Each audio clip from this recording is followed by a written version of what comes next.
अब देखिए, कक्षा 6 एनसीईआरटी गणित संख्याओं के साथ खेलना, इस अध्याय की वीडियो का ये पार्ट नंबर 26 है। इससे पहले 25 बार पार्ट बन चुके हैं। यदि आपने वे नहीं देखे तो प्लीज़ उन्हें जाके जरूर देख लेना।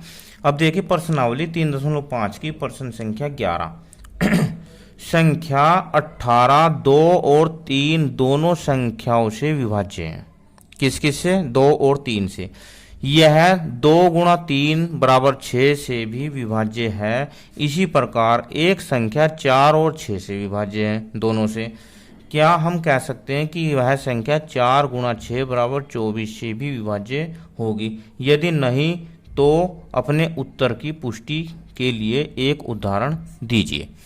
देखो, इस प्रश्न को हम इस प्रकार समझते हैं। इसमें कहा है कि संख्या 18 2 और 3 से विभाज्य है। कोई संख्या 4 और 6 दोनों से विभाज्य है। तो अगर 18 2 या 6 से विभाज्य है तो वह संख्या 4 से 24 से विभाज्य होगी या नहीं होगी? वैसे तो इसका उत्तर है नहीं, नहीं। पर इसे हम उदाहरण से बताते हैं। देखिए, 2 और 3, 2 और 3 यहां लिखते हैं। संख्या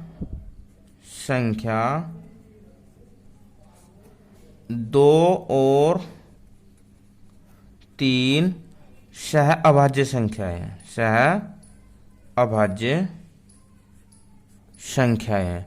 और सह अभाज्य संख्याएं का नियम ही ये कहता है कि यदि कोई संख्या इन दोनों संख्या से विभाज्य है तो वह संख्या इन दोनों के गुणनफल से भी विभाज्य होगी। लेकिन 4 और 6 सह अभाज्य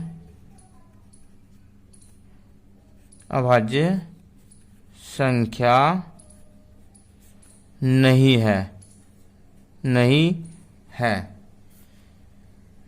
16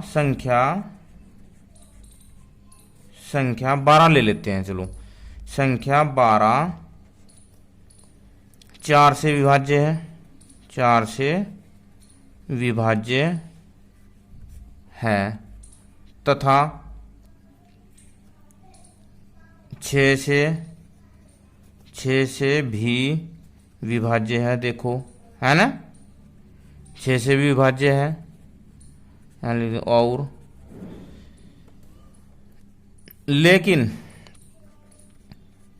लेकिन 4 गुणा 6 बराबर 24 से विभाज्य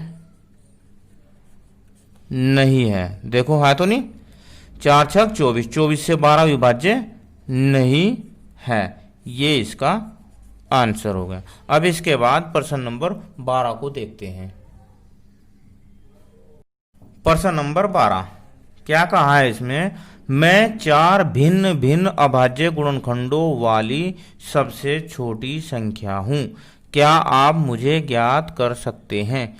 देखिए, जब हम किसी संख्या के अभाज्य गुणनखंड ज्ञात करते हैं तो उसमें क्या होता है कि सबसे पहले संख्या आती है 2, फिर आती है 3, फिर आती है 5, फिर आती है 7, फिर आती है 9।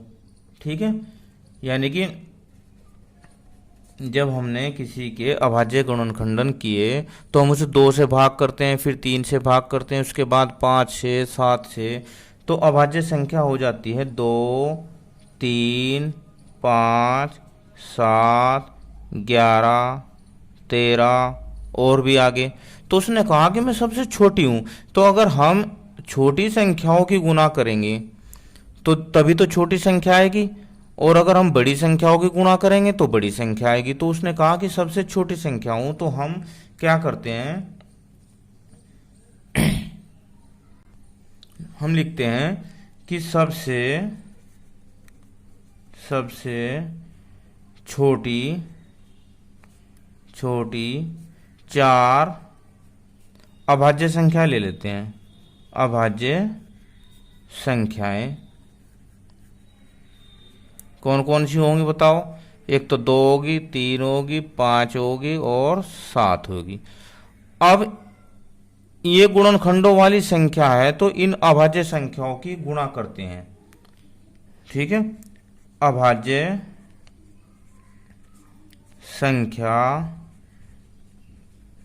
संख्याओं की गुणा करने पर हमें वह संख्या मिल जाएगी। तो देखो 2 × 3 × 5 × 7 करो भाई गुणा। 2 तिया 6, 6 पंजे 30, 3 सते 21, 210। वह संख्या 210 आ जाएगी। वीडियो कैसी लगी मुझे कमेंट में ज़रूर बताना। Thank you, have a nice day.